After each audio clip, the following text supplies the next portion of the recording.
গত ৫৪ বছরের ইতিহাসে আমরা দেখেছি বাংলাদেশের জনগণের সাথে বারবার প্রতারণা করা হয়েছিল। মুক্তিযুদ্ধের যেই প্রতিশ্রুতি নিয়ে এই দেশ আমরা গঠন করেছিলাম, সেই দেশের আমরা বিনির্মাণ করতে পারি নাই। এই দেশে না সাম্য প্রতিষ্ঠা হয়েছে, না মানবিক মর্যাদা, না সামাজিক সুবিচার প্রতিষ্ঠা হয়েছে, বরঞ্চ এই দেশে ফ্যাসিবাদ কায়েম করা হয়েছিল।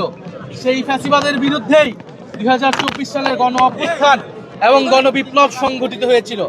আমরা মনে করি ৪৭ থেকে ৭১, ৭১ থেকে ২৪ যে ঐতিহাসিক লড়াই এই বঙ্গ জনপদের মানুষ করেছে, সেই লড়াই উত্তরসূরি আমরা সেই লড়াইকে ধারণ করে সামনের দিকের বাংলাদেশ আমরা বিনির্মাণ করতে চাই।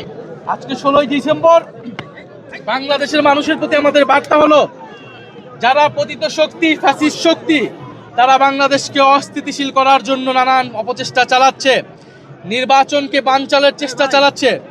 বাংলাদেশের মানুষ এখন চাই স্থিতিশীলতা, আইন শৃঙ্খলার স্বাভাবিক পরিবেশ।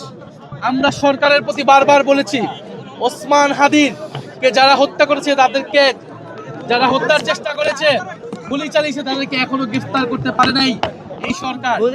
আমাদেরকে আমাদের নিরাপত্তা নিজেদেরকেই নিশ্চিত করতে হবে।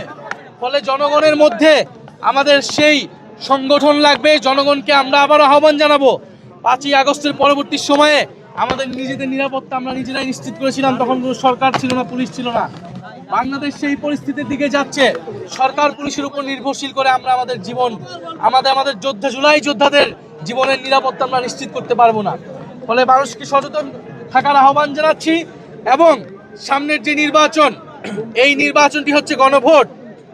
ফলে আগামী নির্বাচনে, আগামী গণভোটে সংস্কারের পক্ষে গণজোয়ার তৈরি হবে, আমরা সেই প্রত্যাশা রাখি। এনসিপির যারা এমপি পদপ্রার্থী রয়েছেন, তারা সংস্কারের পক্ষে, হ্যাঁ পক্ষে শাপলাকলি নিয়ে জনগণের দরজায় যাবেন। আমরা সংস্কারের পথে বাংলাদেশকে এগিয়ে নিয়ে যাব। আমরা কখনোই বাংলাদেশকে আর ৫ই আগস্টের পূর্ববর্তী জায়গায় ফেরত নিব না।